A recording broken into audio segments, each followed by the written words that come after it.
The Chinese Communist Party has developed and implemented the most sophisticated censorship and surveillance apparatus in the world. What has happened in the last few years, however, is not a simple evolution of the party's tools and techniques. Rather, it is a whole new threat to internet freedom, not only in China, but beyond. Not only is the Communist Party gathering enormous amounts of data on the Chinese people, at the same time, it is actively eliminating Chinese language portions of the global internet.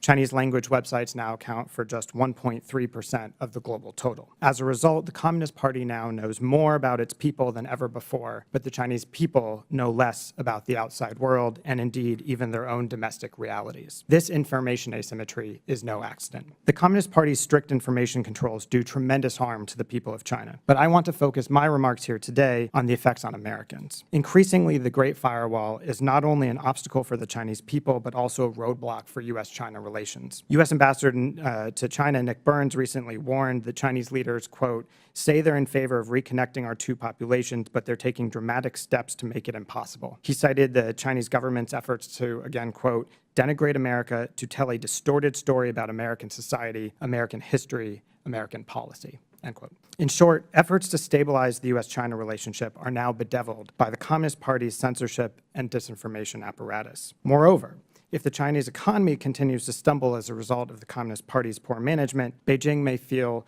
that it has to rely more on nationalism to bolster domestic support. If this occurs, the Communist Party might lean even more heavily into blaming the United States for China's own woes. Setting the record straight will be critical to guard against this strategy. Moreover, techno-authoritarian tools developed by Beijing will not stay in China. Over the last decade, the Chinese government has exported censorship and surveillance technologies to over 80 countries worldwide. These tools and techniques will be adopted by autocrats from Russia to Iran to Venezuela and beyond. And through multiple international technical and standard-setting bodies, the Chinese government is attempting to reconfigure foundational elements of the internet. In short, the Communist Party's information controls not only harm the Chinese people, but also obstruct their ties with American counterparts and threaten to proliferate around the world. Now is the time for us as a nation to rise to meet this challenge.